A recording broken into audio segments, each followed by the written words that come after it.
Magandang araw po sa bawat isa. Ito po muli ang inyong lingkod, Brother Paul Litose, pastor po dito sa Jesus Christ Baptist Church, Santa Maria, Bulacan. And welcome po sa ating Time in the Word. Ito po ay panahon na kung saan tayo nag-aaral ng salita ng Diyos sa patuloy na ikalalago ng mga mananampalataya, sa ikaliligtas ng mga kaluluwa, at lahat ng ito ay sa ikakaluwalhati ng pangalan ng ating Panginoon. Salamat po at kasama po namin kayo ngayon at nawa patuloy tayong matuto, lumalim sa pagkakilala, pagmamahal, paglilingkod at pananampalataya sa ating Panginoon at tagapagligtas.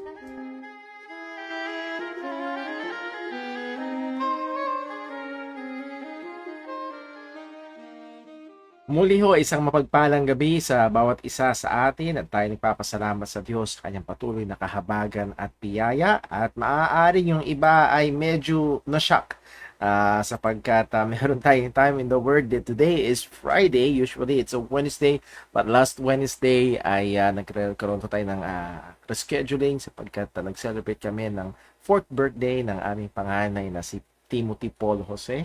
At salamat po sa lahat ng nagpaabot ng pagbati sa kanyang kaarawan. And just a little while ago ay inaalala ko ho yung 3rd birthday niya, no? Sapagkat ang aming anak ay nag-birthday last year, November 22, and then November 23 naka-confine na siya sa hospital because of pneumonia, no? So purihin ang Panginoon sa kanyang biyaya. Ngayon ay siya'y malusog, malikot, makulit, at sa biyaya ng Panginoon ay mas maayos na kalagayan. Salamat po muli sa mga nagbigay ng pagbati at I hope ay samahan nyo kami sa panalangin. Ang pangunahing panalangin namin para sa aming anak ay maagang makakilala kay Kristo at mabuhay para sa Panginoon. At yun yung the best at yun yung pangarap naming mag-asawa para ho sa kanilang magkapatid. And I would like to encourage ang bawat mga magulang na nakakasama natin sa ating mga pag-aaral.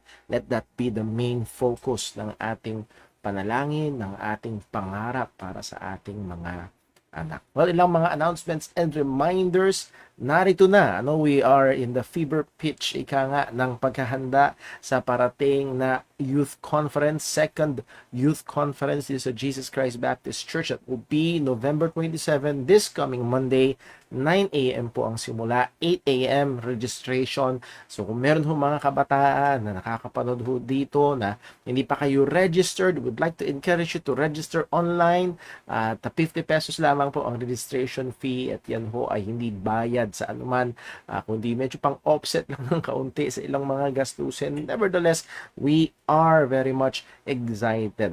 Talagang ang preparasyon ay matindi. Kanina dito sa church may mga nagpa-practice na ng mga pagtugtog at iba pa, at may mga ihahanda at mga young people natin ay busy tomorrow, Sunday, and atin hong hinihilingan ang mga kapatiran, and I as a pastor I am very glad to see yung mga kapatiran. Last Sunday nag-meeting ho tayo, nahandoon yung talagang cooperation, yung pagkakaisa at talagang given ang ating mga kapatiran sa bagay po na ito. So pag-pray po natin at nawa ho ay gamitin ito ng Diyos sa ikaliligtas at ikalalago sa pananampalataya, particularly ng mga young people sa ating iglesia, and then sa iba't iba pang mga churches all the way from San Mateo Rizal, may manggagaling from Macabebe, Pampanga, from Pulumbuhangin, sa kailang 2 barangay lamang po dito. So we're expecting around 80, 90 up to 100 or maybe 120 na mga young people from different places,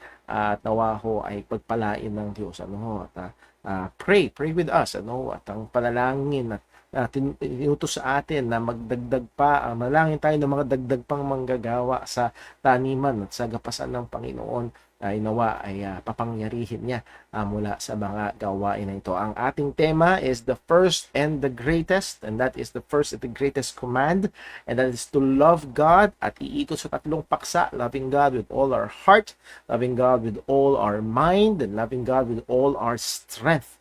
And we are very much excited. Pag-pray ho natin ang mga bagay po na ito. By the way, meron hong t-shirts. Kung meron tayong mga kapatiran na gusto. Brother Paul, hindi ako yung people, okay pa rin. Pwede ho kayong umorder ng t-shirts. Pwede nyo i-forward kay Brother Daryl yung inyong order kulay pula. I believe meron pang ibang kulay na available pero hindi agad. Ang available sa Monday ay yung kulay pula.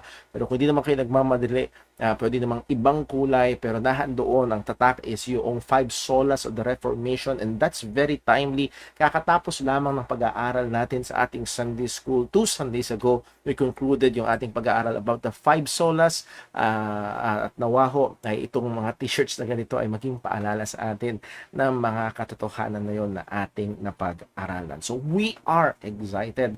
We are getting ready at pag-pray natin muli. Hiwalay sa biyaya at pagpapala ng Diyos, all of these preparations, kahit buhusan pa natin napakaraming pondo, ay mawawalan ng kabuluhan. Pero kung naririto ang pagpapala ng Diyos, even the most little or feeble effort natin ay pwedeng gamitin ng Diyos para sa kapurihan ng kanyang pangalan. So that's what we are aiming for, at nawaho ay purihin at mapuri natin ang Panginoon sa mga ganitong gawain. Pero bago ang Youth Conference sa Monday, darating muna ang Lord's Day at maging focus tayo sa pagsamba sa Panginoon, bantayan natin. It's very much easy na ma-derail tayo, na lahad ng isip natin sa mga mangyayaring event, no? During the Lord's Day on Sunday, let God be our focus, let worship be our focus, at nawaho ay maging handa po tayo. Lalo na ho, by the way, mag-wait lang ho for announcements, lalo na sa mga ladies. Baka Sunday afternoon pa lamang, pagkatapos ng prayer meeting, ay meron ng mga preparations na pwedeng gawin para ho sa ating mga kababaihan na nag-volunteer sa paghahanda ng pagkain. So, wait for further announcements, pero maganda na pag-isipan nyo na we will stay over to sa church a little bit longer dahil may maaaring may mga kailanganin ho yung tulong sa parating na Youth Conference. Para pagdating ng Monday, medyo nabawasan na yung ating mga preparation. So, okay. So, that covers our announcement. So, by the way, patuloy ho natin ipag-pray ang Ganas family. Kanina ho ay bumisita ako dun sa Yanga Hospital kay Sister Marilyn. Naabutan ko silang kumpletong pamilya ho doon, nakausap, naka-fellowship. And pag-pray ho natin at sa biyaya ng Diyos, yung blood pressure ni Sister Marilyn ay nasa manageable stage na, yung kanyang blood sugar. And Lord willing, Lord willing ay sabi sa akin ni Totoy Ganas ay baka bukas ay makauwi na sila, and very much excited nga sila na umattend sa Sunday. Depende pa rin sa kalagayan ni Sister Marilyn. So pag-pray ho natin ang buong Ganas family, lalo sa mga young people. Pag-pray niyo si Ate Ana, for so long time na hindi natin siya nakasama.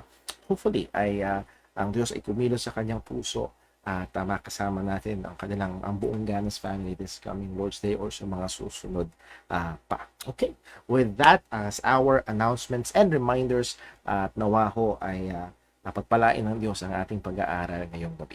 Let us pray.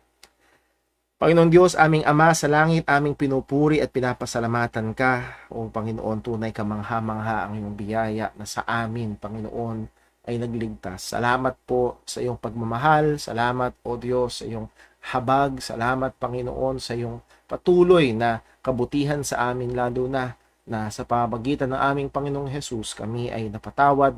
Kami, Panginoon, ay naligtas. Kami, Panginoon, ay nagtamo ng buhay na walang hanggan at nabihisan ng isang perpektong katwiran na hindi galing sa amin, kundi galing sa iyo, ang katwiran ng aming Panginoong Hesukristo. Salamat, O Diyos, sa mga katotohanan ito. Lord, help us, Panginoon, na patuloy na magpursige sa kabanalan, magpursige sa kabutihan, magpursige, Panginoon, sa pagsunod sa iyong mga kautusan. Bilang yung mga anak, bilang yung mga tinubos, Panginoon, ay nawa makita sa aming mga buhay ang patotoo at upang ito'y magpatuloy na maging mabuting halimbawa upang maging balamuti sa ebanghelyo ng aming Panginoong Hesukristo. And Lord, ang bawat isa sa amin ay may kanya-kanyang kabigatan, may kanya-kanyang mga bigat o problema, pangangailangan. Lord, nawawag itong masayang, O Diyos, kundi ito'y patuloy na maging instrumento mo upang kami ay akayin, itulak, palapit sa aming Panginoong Hesus. Ma-expose, O Diyos, kung gaano kami kakulang, kung gaano kaiksi ang aming kamay, gaano kahina ang aming mga sariling lakas. Ngunit makita rin namin at tumiwala kami kung gaano kahaba ang iyong kamay, gaano kalakas ikaw, O Diyos, at gaano kataas ang iyong karunungan na gumagawa. Panginoon, aming dinadalangin sa iyo ang parating na event this coming Monday. Nawa, O Diyos, ikaw po ang tumulong magpala sa mga bawat paghahanda pa at lalo't higit sa mga pangangaral ng iyong salita, gamitin mo, Panginoon, at na makapangyarihan sa lalo na sa buhay ng mga kabataan.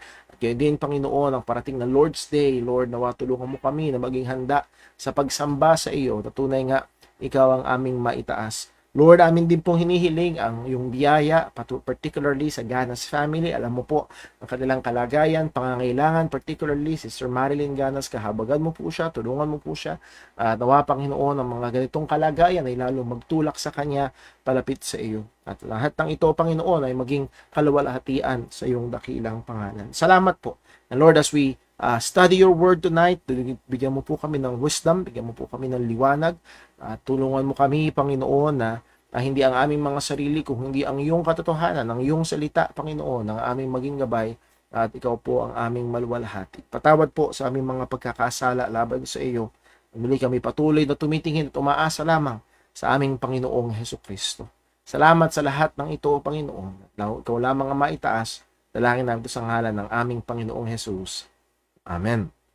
Okay. So, tayo po ay dumako sa ating lesson ngayong gabi. We are on lesson number 27. And chinek ko kung gano'ng kahaba pa. More or less 2 to 3 lessons. Yun na lang natitira sa ating biblical anthropology. It doesn't mean na na-cover natin lahat.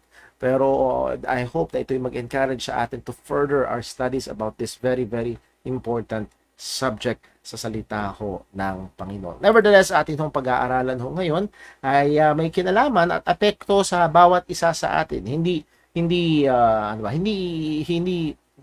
masyadong magandang paksa ito bilang upang pag-usapan lalo na sa iba, lalo na sa ating bansa na meron tayong partikular na kalagayan, and that is about the government.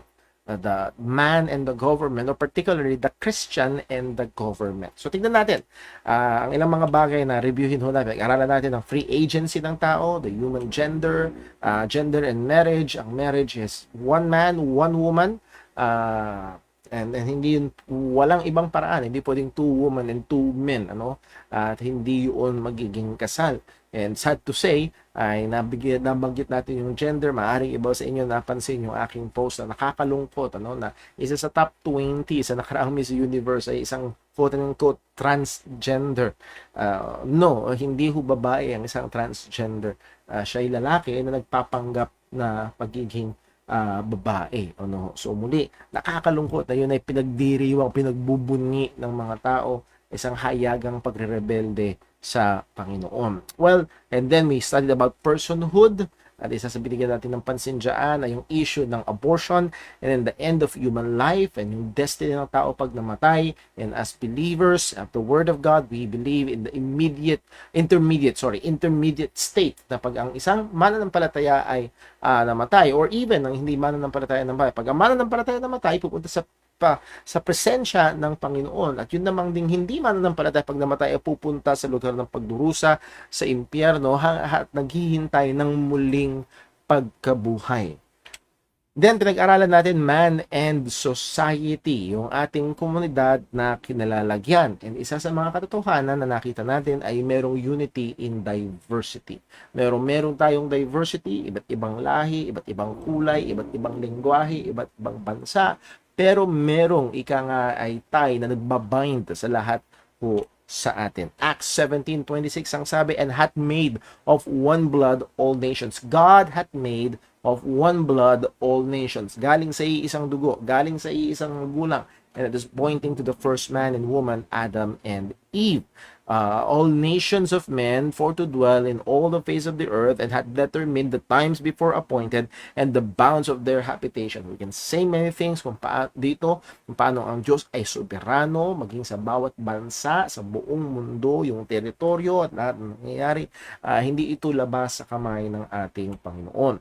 All people groups, no matter the language, skin color, or ethnic background, are from from Adam and Eve and are image bearers of God. Ano, napakahalaga ng bandang dulo, image bearer ng Panginoon, at isa ito sa katotohanan na ginamit ng Diyos upang buwagin yung slavery, sapagkat nung unang may mga panahon na ang tingin sa mga tao na itim ang balat ay less than human. No, ang katotohanan ay they are image bearers of God, and therefore they have a proper worth, at hindi sila mas mababa kaysa sa light skin na tao.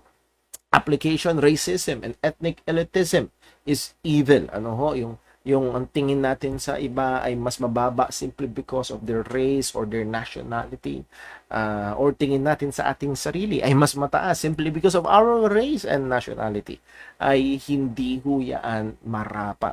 For all are from Adam and Eve and are made in the image of God. So let us be careful, sapagkat even sa ating local context dito sa Pilipinas ay minsan meron tayong ganyan, ano? Depende sa kung saan probinsya galing, at merong minsan may mababang pagtingin sa galing sa ibang lugar dito sa Pilipinas, galing sa ibang rehiyon dito sa ating bansa.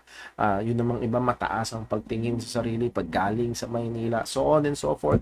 That is very much against sa sinasabi ng salita ng Diyos na tayo ay iisa at may pagkakaisa at pagkakapantay bilang mga tao, lalaki at babae, na nilalang sa wangis ng Panginoon. So maging mapagbantay tayo sa ganong mga kaisipan at mga salita. Sa New Testament, in the early ministry ng ating Panginoong Jesucristo, so much of His ministry is dedicated and directed to the kingdom of to Israel, particularly sa mga Hudyo lamang. Pero pagkatapos ng kanyang muling pagkabuhay, inutusan ni Jesus ang kanyang mga disipulo to be His witnesses, to spread the gospel to all nations, from Judea and hanggang to the uttermost part of the earth. Point: the gospel transcends all ethnic, language, and national boundaries. Yun ang ganda. Yung pagpapatotoo natin tungkol kay Jesus, tungkol sa kanyang kamatayan, muling pagkabuhay, it transcends all nationality, ethnicity, language, at napaka ganda na. Ibig sabihin, itong mensahe ng ebanghelyo o ebanghelyo ng kaligtasan ay applicable sa angmang bansa, anuman ang lengguwahe at kulay ng kanilang balat, anuman ang gender nila, ito ay para sa bawat isang taong makasalanan. Then, i-apply natin ito sa church, yung katotohanan na there is diversity but unity. Sabi sa Galatians 3:28, there is neither Jew nor Greek, there is neither bond nor free, there is neither male nor female, for ye are all one in Christ Jesus. And if ye be Christ, then are ye Abraham's seed and heirs according to the promise. Now, merong ilang mga extreme feminists na sinusubukang i-hijack itong text na ito, take it out of context. Yan, sinasabi, no more male or female. So, hindi na limited ang pulpit ministry sa mga male, ano? Wala na daw yun. Ano? So, again, that is totally beside the point. Itong text na ito, ang pinag-uusapan dito ay ang kaligtasan. Ang pinag-uusapan dito ay pagiging mga Kristiyano, pagiging mga anak ng Diyos, na hindi na kailangan, kagaya ng sinasabi ng mga Judaizers, hindi na kailangan magpakahudyo ng mga Gentiles to be saved. Ano? So, hindi about the ministry or pastoral ministry ang i-describe ho dito. That is a very wrong application. Believers equally share salvation and spiritual blessings in Christ, regardless of race, gender, or social status. Ano man ang race natin, ano man ang gender natin or social status natin, we are blessed with all spiritual blessings in heavenly places in Christ. And the question is, are we in Christ? So, at nahandoon ang lahat ng mga pagpapala. Now, hindi disregard kung merong mga partikular na sinabi ang Biblia patungkol sa lalaki at patungkol sa babae. Applied in the church again, the death of Christ and the establishment of the new covenant. Pasensya na kung narinig yun, maingay yung mga aso. The death of Christ and the establishment of the new covenant bring unity to all who identify with Jesus. True racial unity and harmony are found only in Jesus the Messiah. So muli, siguro ho kung kayo ho ay updated or napapakinggan nyo maybe for the last 2-3 years or maybe 5 years ago, itong BLM, Black Lives Matter, naging ALM, Asian Lives Matter, so on and so forth, and they are calling for equality, racial unity, and so on and so forth, abolition of racism. And sad to say, yung mga radikal na nagko-call ng abolition of racism, sila mismo ay nagiging racist sa mga pag-handle nila nito. Muli, ang punto ho ito, true racial unity and harmony is only found in Christ. Masusumpungan lamang kay Kristo. At makikita natin yun yung isang ganda ng na ito ay makita sa loob ng isang lokal na iglesia, that in the church may iba't ibang social status, may iba't ibang ethnicity na nasa isang iglesia, makasumpungan yung pagmamahalan, pagkakaisa sa loob ng katawan ng ating Panginoong Hesukristo. Number next, the church should evidence racial harmony and serve as an example to the world of God's intentions. Kaya nakakalungkot kapag merong mga churches na black churches, for example sa US, merong mga white churches, hindi welcome doon yung mga black, and sa black churches hindi welcome doon yung mga whites, sana walang mangyari dito sa Pilipinas na for rich only churches or for poor only churches, so on and so forth. So wag nawang mangyari, at sa biyaya ng Diyos, maging sa JCBC, ay mabantayan natin ang bagay ho na ito. Number next, dako na tayo sa ating pinaka-lesson, yung human government. At narito ang katotohanan, God is a God of order, not chaos. Maniwanag yan sa salita ng Diyos. God created a human institution to provide social order in the world. It is the government. Now, merong tatlong pangunahing institusyon na ginawa ng Panginoon. We have the family, the most basic. We have the government na nagpo-provide ng social order, and then we have the church na ginagamit ng Diyos for spiritual order para sa atin bilang mga mananampalataya. Pero narito ang isang institusyon, walang iba kung hindi ang human government. And ito ay itinatag ng Diyos, ito ay lingkod ng Panginoon para sa ikakaayos. One of the key passages, pamilyar sa atin, is Romans 13 verses 1 to 7.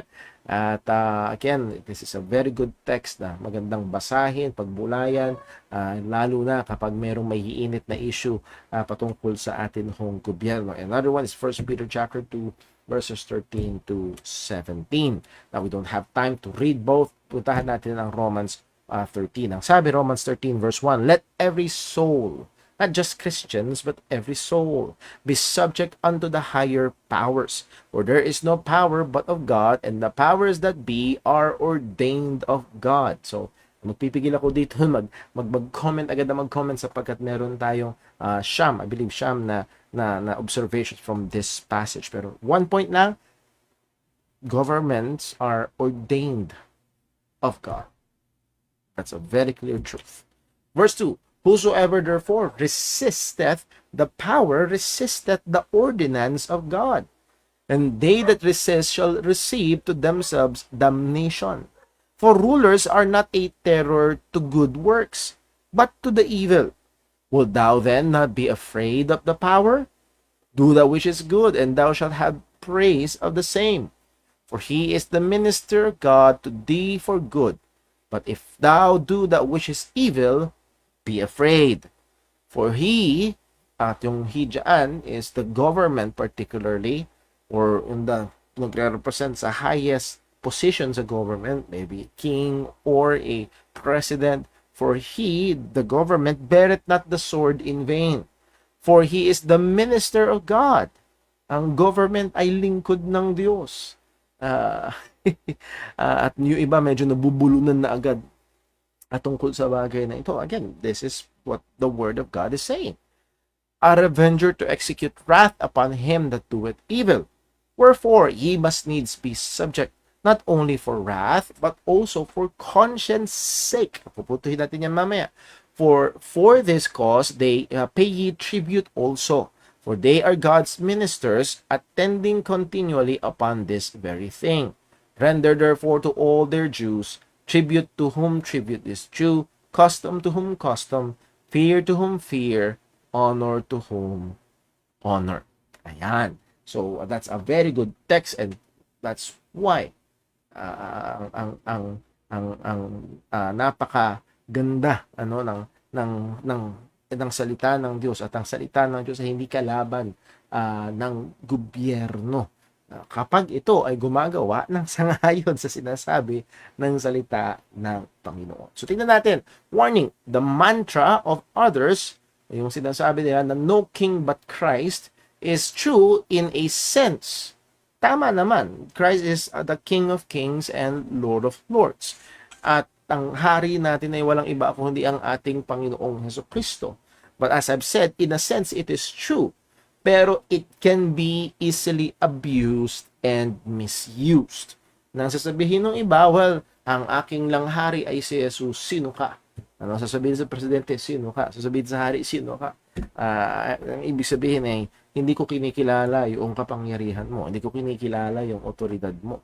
And doon na-abuse itong statement na ito. Christ our King, listen, if Christ be our King commanded us to obey earthly authorities and to honor earthly kings.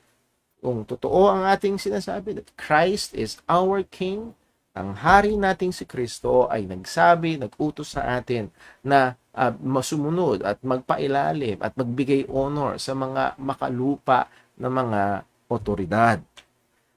Now, ilang observation from the passage that we have read, Romans 13 verses 1 to 7. And then, credit to whom credit is due, galing ito sa Biblical Doctrine by John MacArthur and Richard Mayo, isang makapal na systematic theology book.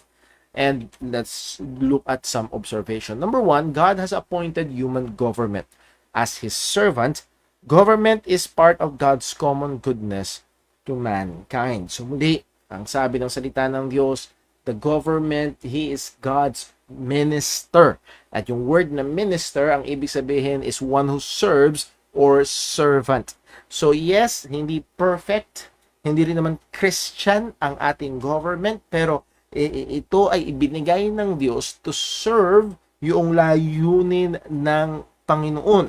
At isang napakagandang bagay sa katotohanan na ito is ang gobyerno is one of God's common grace. And when we say common grace, it is applied to all ng mga mamamayan.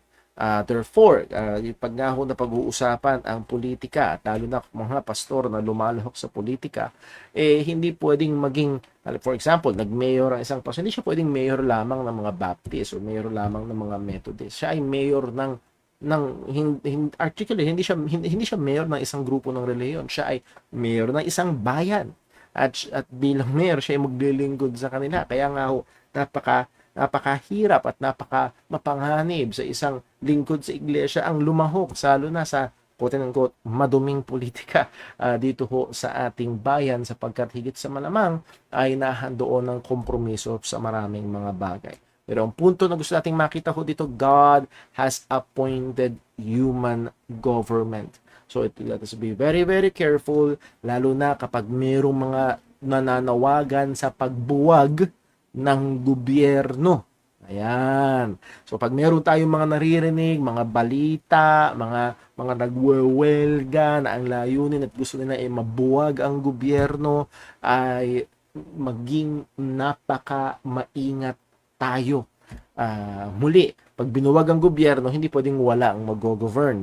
Meron silang ilalagay dyan.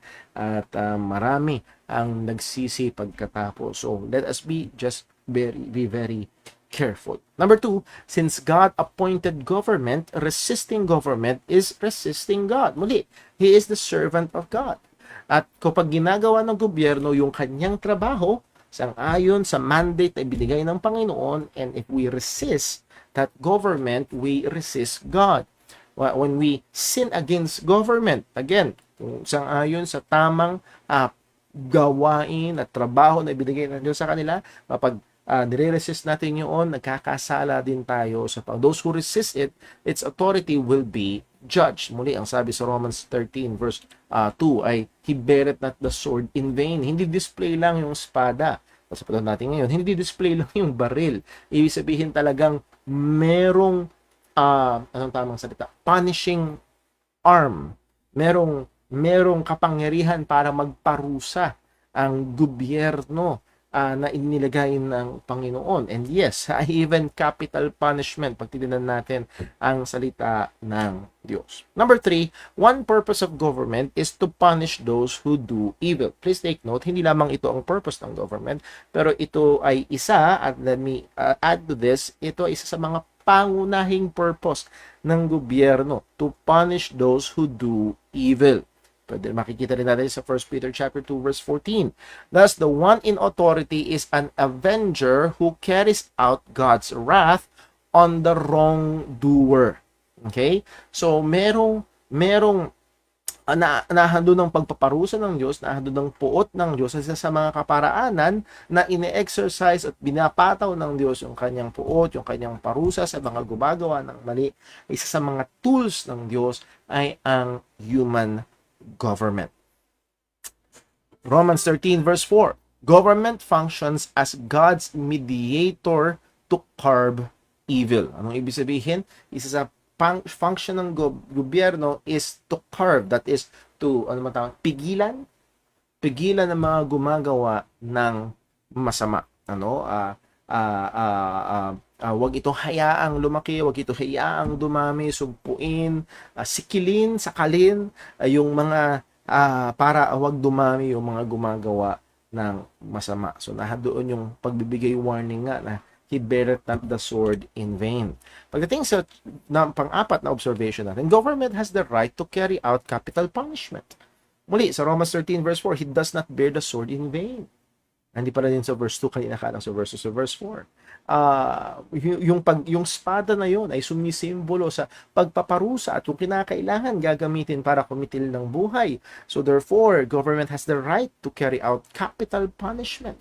When Pilate told Jesus that he had the authority to crucify him, sa John 19 verse 10, Jesus did not dispute this. Hindi sinabi ni Jesus na, hindi, wala kang kapangyarihan. Kundi sinabi ni Jesus, he did inform Pilate that his authority came from God. Sa John 19 verse 11, ang sabi, you would have no authority over me at all unless it had been given you from above. Please take note, this is Pilate, a Roman governor, a pagan Gentile Roman governor. At sabi ni Jesus, yung quote-unquote power mo, dahil ikaw ay nasa gobyerno at meron ka kapangyarihan na magpa-crucify or hindi, this is even given to you from above. Ito'y galing sa Panginoon. So, nakikita ho natin na ito ho ay isa sa mga gawain at kapangyarihan ng gobyerno.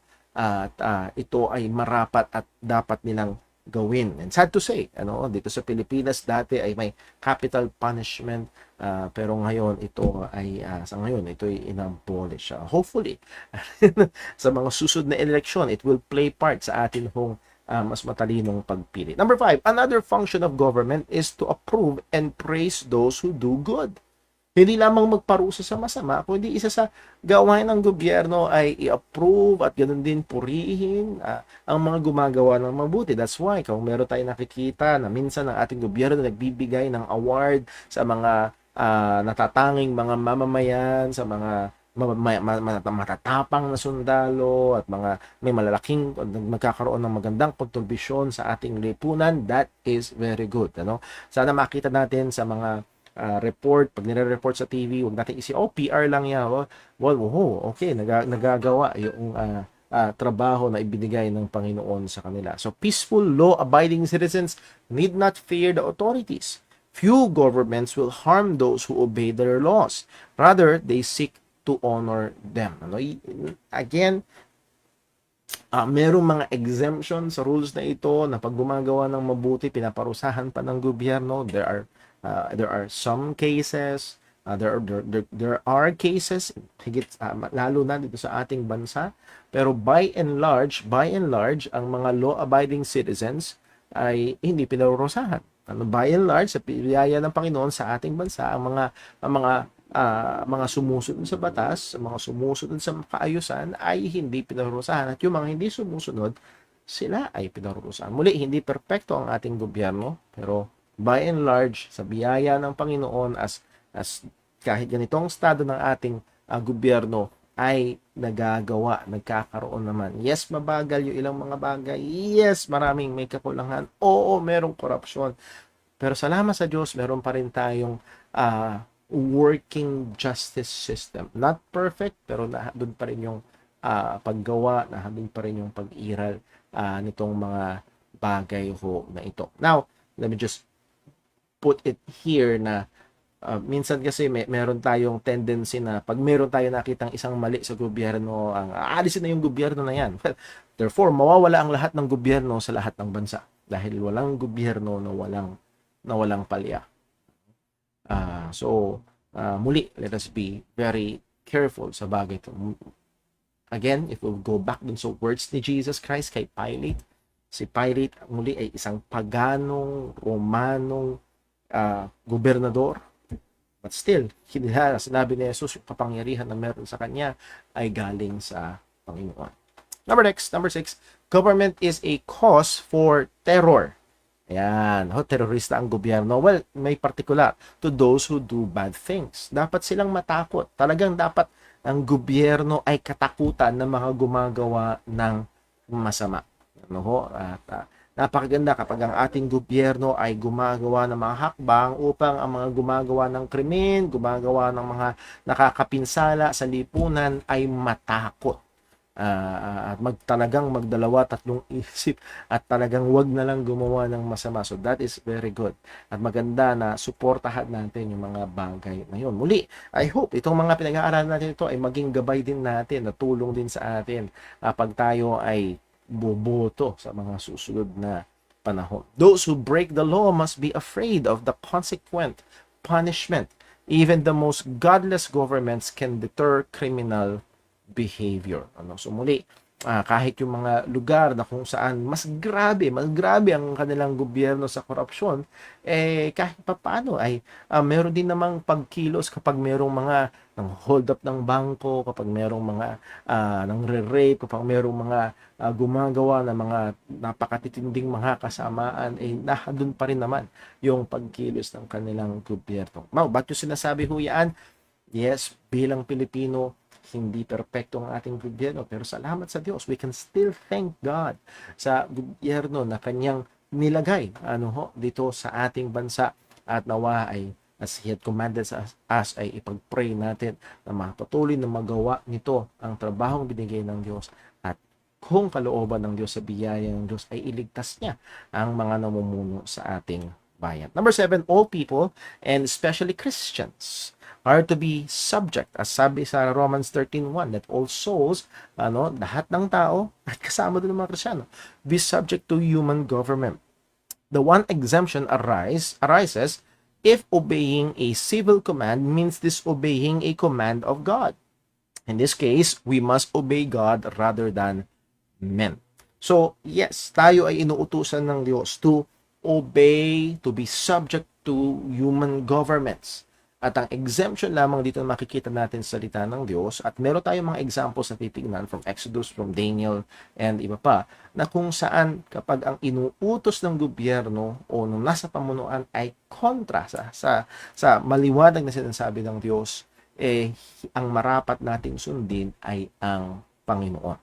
Let's look at some example. For example, sa Exodus chapter 1, at dito ay yung Pharaoh ay nag-utos sa mga anong tawag dito? Nag-utos sa mga midwives, yung mga Tagalog ng mga midwives. Hindi ko maalala. Yung mga nagpapaanak ng mga babae. Ayan.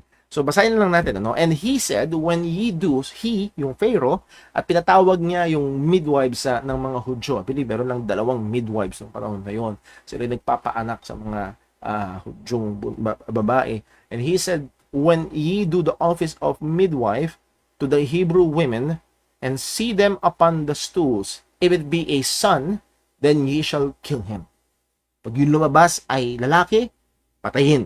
But if it be a daughter, then she shall live. Kapag lumabas ay babae, hayaan yung mabuhay. Muli, ito'y nakadesenyo para meron pa rin silang slaves, and at the same time, yung kapangyarihan ay mabawasan, yung lakas at hindi sila magkaroon ng kaisipan man lang na magrebelde. So, yun, may disenyo itong ganitong sinasabi ng Pharaoh. Verse 17, but the midwives, what? Feared God. Sila'y may takot sa Diyos. Alam nila na yung pinagagawa ng Pharaoh ay mali at ayaw ng Panginoon. Anong ginawa? And did not, as the king of Egypt commanded them, but saved the men, children alive. Sabagkat dito malinaw ay ito'y kumukontra sa ika-6 na utos ng Panginoon na thou shalt not commit murder. Huwag kang papatay ng walang katampatang dahilan. At itong inuutos ng hari ay paglabag sa kautusan ng Panginoon, and therefore napakaganda. Yes, at the risk of their own lives ay sumunod ang mga midwives na ito sa kautusan ng Panginoon at hindi sa kautusan ng Pharaoh. Sa Daniel chapter 3, makikita ho natin ang sagot ng 3 kaibigan ni Daniel, known as Shadrach, Meshach, and Abednego, na kung saan sila ay inutusan na yumukod sa Diyos-Diyosan na itinayo ni Nebuchadnezzar. At ang sagot nitong 3 ito muli, ito yung paglabag sa 2 utos. Ipaglabag ito sa utos ng Panginoon, huwag yuyukod sa anumang mga inanyuan at huwag sasamba. At ang sagot nila, but if not, ang sagot ng mga ang sabi nila, kaya ng Diyos, verse 17, kaya ng Diyos na iligtas kami mula sa iyong mga kamay, pero di man kami iligtas ng Panginoon. Be it known unto thee, O King, that we will not serve thy gods, nor worship the golden image with that which thou hast set up. Muli, sapagkat ito ay derechahang paglabag sa maliwanag na utos ng Panginoon. Isa pang halimbawa ay sa Book of Acts, Acts chapter 5, verse number 28.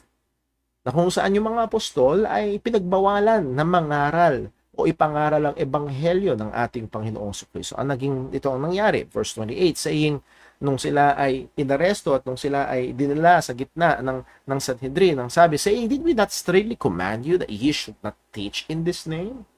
And behold, ye have filled Jerusalem with your doctrine and intend to bring this man's blood upon us.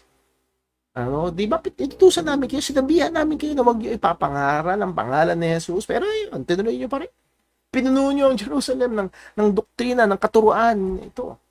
Anong tugon nila? Verse 29, then Peter and the other apostles answered and said, we ought to obey God rather than men. So, malinaw. There will be times that the government's action or command may not fit our taste or preference. Hindi pa pala yan. So, malinaw, as we have said kanina, ang utos ng Panginoon sa atin, ang utos ng Panginoon sa atin ay magpailalim sa gobyerno. Hindi ba na lang, pero mga instances sa Bible, kung ito ay taliwas sa maliwanag na utos ng Panginoon, ang obligasyon natin ay sumunod sa Diyos. So, utos ng Diyos sa atin na magpailalim sa gobyerno. Pero pag ang gobyerno o yung nasa otoridad ay lumilihis na at kumukontra sa utos ng Panginoon, ang kailangan nating sundin ay ang Diyos. Now, hindi lang yan sa human government. Applicable yan maging sa iba pang institusyon. Let's say sa family. Let's say sa church. Let's say sa pastor. Inutusan ng Diyos ang mga mananampalataya na magpailalim, mag-submit sa mga pastor, authority, leaders na inilagay ng Diyos sa church. Pero kapag ang leader sa church ay taliwas na at humihiwalay na sa kautusan ng Panginoon, well, ang kailangan gawin ng Kristiyano ay sumunod sa ating Panginoon. Okay, so sana ho ay naging malinaw ho ito. Hindi to blind following, hindi nakita natin na sinusuri, sinisiyasat, ano ba yung inuutos? Ito ba isang ayon sa salita ng Diyos o kontra? At ang magdedetermine pa rin ng pagsunod ay ang salita ng Panginoon. Note, there will be times that the government's action may not fit our taste or preferences. God commanded us to submit. Yan. May mga times na ang gawa ng gobyerno ay hindi usapan ng kasalanan o hindi. Kung hindi lang natin type, kung tayo ay napunta sa, hindi ko maalala kung anong bansa, hindi maalala kung anong bansa, nag-switch sila from left-hand drive to right-hand drive. Kasi nag-switch sila, pati yung kalsada nila, sinwitch nila.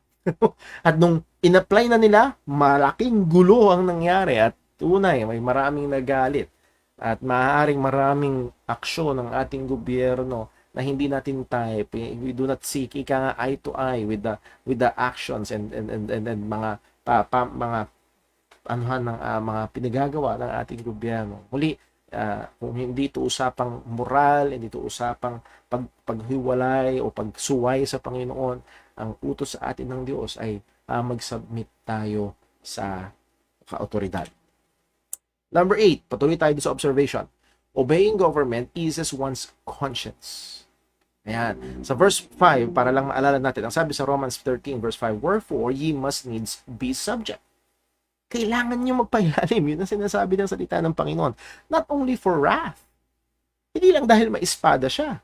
Hindi lang dahil takot kang makulong. But for conscience sake. So, makita natin na hindi lamang ito dahil merong parusa na maaaring i-apply sa atin maging sa konsensya. Sapagkat muli, nilinaw ni Apostol Pablo, ang otoridad ay galing sa Panginoon, ang otoridad na yan ay lingkod ng Panginoon, and therefore, kung nilalabag natin, ito'y paglabag sa Panginoon. At it should damage our conscience, should cause alarm sa ating konsensya kapag tayo ay nagre-rebelde laban dito. Number 9, people, ito pa yung isa sa medyo, people are to pay taxes and show respect to the governing authorities. Romans 13 verse 7. Jesus affirmed taxation when he said, render to Caesar the things that are Caesar. So tayo inuutusan na magbayad ng tax at maging honest tayo sa bagay na ito. Romans 13:7, render therefore to all their Jews, tribute to whom tribute is due, custom to whom custom, fear to whom fear, honor to whom honor. So ito ay utos sa atin ng Panginoon. Now, sa natitira nating ilang minuto, tingnan natin at sagutin natin ang question na ito. When governments, not just our particular Republic of the Philippines government or gobyerno ng Amerika, when governments, any governments in any country, fund injustice or is infested with corruption, do Christians have to pay taxes?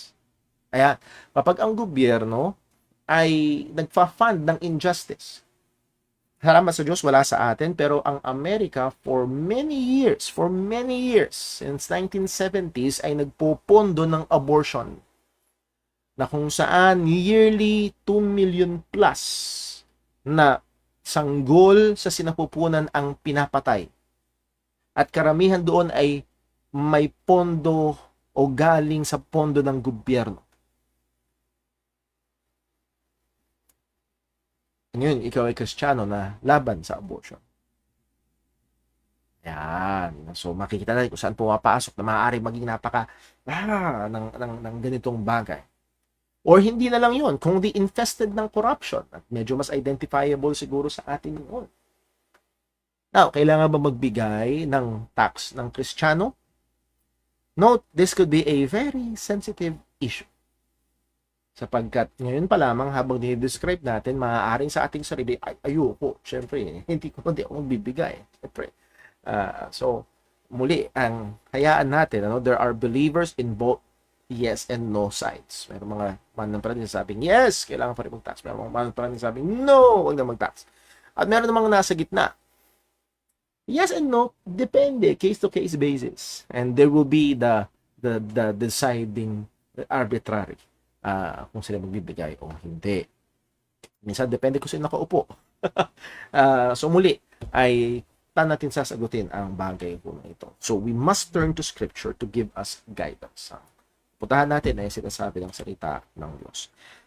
At kagaya nung nakita natin kanina, ang ating Panginoong Jesus ay may sinabi tungkol sa bagay. It's not just Romans 13 verse 7 and sa 1 Peter, kundi maging dito sa Gospels. And surprisingly, sa Matthew, Mark, Luke, nirecord nila lahat ng tatlong Gospel writers ang instance na ito patungkol sa ating Panginoong Kristo. So toward the end of His earthly ministry ng ating Panginoong Jesus, the religious leaders tried to sabotage Jesus a number of times. At paano na ginagawa ito? By posting questions na ang disenyo nito ay para masilo nila si Kristo at magkaroon sila ng paraan o dahilan para hulihin at patayin ang ating Panginoong Jesus. Ano ho? In one case, which is recorded sa Matthew 22, Mark 12, and then Luke 20, basahin, ano ho? The Pharisees tested Jesus by asking whether faithful Jews should pay taxes to Rome. Kailangan bang ang mga Hudyo ay may bigay ng tax sa Rome? Yan, yun yung tanong. Basahin natin. Matthew 22 verse 15. Then went the Pharisees and took counsel how they may entangle him in his talk. So yun yung layunin nila. And they sent out unto him their disciples with the Herodians, saying, Master, we know that thou art true. So medyo minasahe mo nila ng konti. Ikaw ay nagsasabi ng totoo. And teach us the way of God in truth. Neither carest thou for any man, for thou regardest not the person of... I mean, by the way, kung totoo itong verse 16, they should have believed the Lord Jesus Christ. Ano? Pero alam natin ito talagang parang puro padulas lamang at pangkulay lamang sa kanilang maitim na balakin talaga. Verse 17 ay yung tanong. Tell us, therefore, what thinkest thou? Is it lawful to give tribute to Caesar or not? Tama ba na magbigay ng tribute or another word dito, magbayad ng tax kay Caesar o hindi? Now, magtuloy natin sa verse 18. But Jesus perceived their wickedness and said, Why tempt ye me, ye hypocrites? Detected agad ni Jesus kung ano ang layunin ng mga taong ito at hindi pasado at hindi siya maloloko ng mga pangpapadulas na mga salita na yon. Now, sa first reading ay parang, what's the big deal kung magbibigay ng tax kay Caesar sa government? Now, hindi ho basta ganun lamang at madalas na may miss natin yung kalagayan nito. Tingnan natin. No, this at first may seem to be simple exchange, but there are some underlying tones in this crafty question. Ano yung underlying tones? Number one, Rome is a Gentile empire and has conquered Israel at that time. They are pagan enemies. Hindi basta gobyerno ang Rome. Ang Rome, sinakop at sila'y mananakop.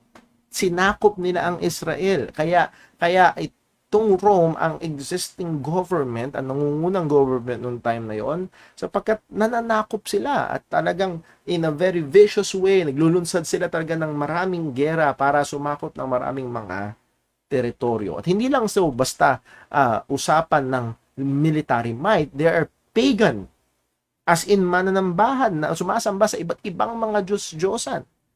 Ganong klase ang Roman Empire. Taxes paid contributes to the power of this pagan empire. So pag nagbayad ka ng tax, mag-contribute ito para pondohan yung kanilang war machine, para pondohan yung kanilang conquest, para lalong palakasin yung mga kapangyarihan na nananatiling nananakop sa Israel. Parang pinapakain nila itong army na sa kanila ay sumakop. So sana makita natin yung gaano ito katindi. Next, Rome was very corrupt and immoral. Ang tindi, just a simple reading ng mga documents and watching of documentaries, gaano ka-corrupt ang Roman Empire.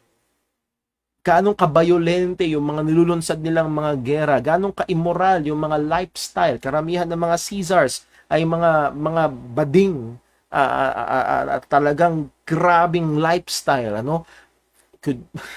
Could you imagine kung bakit sinabi ni Pablo, bakit sa Romans chapter 1, sa sinulat sa mga taga-Roma, dun sinabi ni Pablo, sa Romans chapter 1, God gave them up to vile affections, men with men, and living the natural use of war. Ganun katalamak yung immoralidad sa Rome. At hindi exempted yung mga nasa leadership ng government. Again, prime example nga ay ang Caesar mismo. Immoral lifestyle, and then the wicked games, yung sa Roman Colosseum, yung mga games, yung mga gladiatory matches na kung saan nagpapatayan at yun yung entertainment nila. Gruesome torture and death pinapakain sa mga tao, sa mga wild animals yung mga tao, at marami doon ay mga Kristiyano. Yun ang Rome. Grabe. People are required to pay taxes by Roman coin which had the image of Caesar. Add to that, yung ibabayad mong Roman coin ay may imahe ni Caesar. At hindi lang ito basta parang imahe ni Jose Rizal sa ating piso, kung hindi si Caesar ay kinikilala bilang Diyos sa Roman Empire. At anong utos ng Panginoon sa mga Hudyo? Huwag kayo magkakaroon ng anumang inanyuan. So muli, makikita natin gaano katindi ito. Gaano kalaking issue ito, lalo na para sa mga Hudyo. In the case of Jesus, it seemed to be a dilemma. Para kay Kristo, parang dilemma itong kalagayan ito. Bakit? Pag sinabi niyang yes, kailangan magbigay, he will then be framed as an enemy of the Jews and the dog of the Roman Empire. Pero pag sinabi niyang no, they will frame him as a rebel and cause the Roman government to take action against him. Kita niyo yung napakatusong move na ito, tong question na ito, na talagang gusto nilang puksain si Jesus. Pag sinabi niyang yes, siya'y kalaban ng mga Hudyo. Pag sinabi niyang no, siya'y kalaban ng mga Romano. Kahit anong sabihin niya, ay mapupuksa siya. Yun yung dating. Anong sagot ni Jesus? Sa Matthew 22 verse 19. Bilisan ho natin. Show me the tribute money, and they brought unto him a penny. And he said unto them, whose is the image of the superscription? They said unto him, Caesar. Then saith he unto them, render therefore unto Caesar the things which are Caesar's, and unto God the things that are God's. When they had heard these words, they marveled and left him and went their way. Wow. Now, wala na tayong time. The statement of Jesus is a clear instruction to pay tax to, at that time, a Roman government that was pagan, vicious, corrupt, and immoral. Ang sabi ni Jesus, bigay mo kay Caesar yung para kay Caesar. The command to pay tax has at least two logical implications. Mabilis lamang po. First, Christians do not bring upon themselves guilt by paying taxes, even if the government commits injustice or immorality with the funds. Hindi nagkakasala. Actually, sinabi ni Jesus, ibigay nyo kay Caesar yung kay Caesar. Arguing na immediate na magkakasala ang Kristiyano kapag ginawa yon, ay sasabihin nating mali ang utos ng ating Panginoong Jesucristo. Number 2, second, Christians actively sin by not paying taxes even if they don't want to. Magiging kasalanan sa Kristiyano ang ipagbibigay ng tax. Bakit? Ito inutos ng ating Panginoon. Jesus does not provide an out for frustration with spending allocations that are intrusive or wasteful. Note, not all tax funds, ito yung katotohanan, maging sa ating bansa, listen, not all tax funds are used for corrupt or immoral causes. Some, or maybe large portions, are used for the good of the citizen. Mas marami pa rin ang ginagamit para sa ikabubuti ng mga mamamayan. So, maging sa ating bansa, yes, maraming korupsyon, pero mas marami pa rin ang ginagamit sa ikabubuti ng mga mamamayan. Let that sink in when we consider to be faithful in paying our taxes. Mabilis lamang po, tingnan ko lang ho kung merong may mga tanong. Wala ho sa ating comment section. At sa atin hong private message sa Messenger, wala rin naman. Sa text message, si Brother Boy nag-text po, mga Christian daw pero patuloy sa mga maling aral at practices, patuloy din na loyal sa grupo at sa leader. Nag-pray daw sila ng pagtanggap seriously, kaya saved daw sila forever. Are they surely saved? Ano ho? Again, ang sabi ng salita ng Panginoon, kung nagpapatuloy sa kasalanan ay hindi mananampalataya. Lalo na kung knowingly at talagang natawag na sila for repentance at nagpapatuloy sila sa kasalanan, ayun ay tanda ng pagiging hindi mananampalataya. Ngayon, ang gawain natin ay tawagin sila sa pagsisisi. At pag hindi sila nagsisi, ay sad to say, nalalagay sila sa kategorya ng mga hindi tunay na Kristiyano. Gaano man karami yung prayer na sinunod nila. Number next, hindi na daw kailangang magsilabas at humiwalay sa mga maling aral. Basta tanggapin lang daw ang mga tama at itakwil ang mga maling aral. Tama ba yun? Ano ang will of God about this?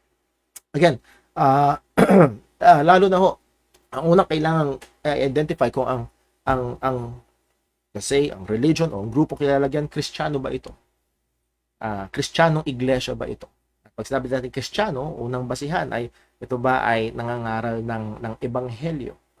Lalo na yung mga pangunahin na mga doktrina ng Kristyanismo. Pag sinabi natin pangunahin ay may kinalaman sa ebanghelyo, may kinalaman sa kaligtasan, mga doktrina na kung saan pag dinenay ng isang tao, automatically siya ay hindi mananampalataya. Automatic, kailangang lumabas. Nandyan nahalalagay ang mga saksi ni Jehovah, ang mga Mormons, ang mga Iglesia ni Cristo, at marami pa, ang JIL, na mga Faith Plus Works, ang Roman Catholic Church. So talagang kung meron totoong Kristiyano, nakita niya ang katotohanan ng Ebanghelyo, kailangan niyang umalis, kailangan niyang humiwalay sa mga bagay ho na yan. Now, as we have said, kung gaano karami, not just the local church, kung gaano karami ang Kristiyano, meron at merong pagkakaiba. Naalala ko, sabi ng isang matandang pastor, meron siyang anak na nagpapastor din. Sabi niya, pati kami dalawa, meron kaming pagkakaiba. And there will be, now, kailangan nating i-identify, meron ito bang pagkakaiba na ito ay sapat para magdulot ng paghihiwalay. For example, merong mga Kristiyano na nagbabaptize ng bata. Now, hindi para maligtas at hindi katulad ng Roman Catholic Church. Ito ba'y sapat para magdulot sa atin ng paghihiwalay? I believe so. Because we cannot exist in the same ministry habang pag ginagawa nila yon. So, muli, kailangan natin i-identify ang mga bagay na yon. Pag ginawa mong hihiwalay ka sa lahat ng may pagkakaiba, then masusumpungan mo ang iyong sarili na nag-iisa. At hindi din naman yun biblical. Ang utos ng salita ng Panginoon sa Ephesians chapter 4, kaya nagbigay siya ng mga tagapagturo till we all come into the unity of faith, into the full stature of the Lord Jesus Christ. So, that's a progressive work. We stay in the church. Yes, there will be some, hopefully, quote-unquote, minor ito kumpara doon sa, as I've said, mga gospel-related doctrines. And then, kung talagang para sa atin ay ito ay cause to separate, then, sad to say, kinakailangan mag-separate. So, again, mahirap magbigay ng blanket statement sa bagay ho na yun. Isa sa mga i-determine what will be the differences. Ano ba yung hindi pinagkakaisahan? Ano ba yung so muli ay ganun kahirap magbigay ng blanket statements. So yun nga lang, iba naaabuso yung eat the meat, spew the bones. Pero may mga pagkakataon talaga na halimbawa may pinakikinggang preaching. At for example, yung isang pastor na pinakikinggan mo ay iba ang kanyang eschatology. At sa kanyang pangangaral, nabanggit niya sa kanyang eschatology, na-detect mo, iba yung eschatology niya. That's it mean na itatapon mo na lahat yung kanyang preaching. So, muli, doon makikita natin, merong mga pagkakataon na magandang i-apply yung kasabihan na yun. Pero magiging maingat tayo at hindi dapat yun abuso. Hopefully, na magkaroon tayo ng proper judgment sa mga bagay. May pahabol tanong po si Virgin June.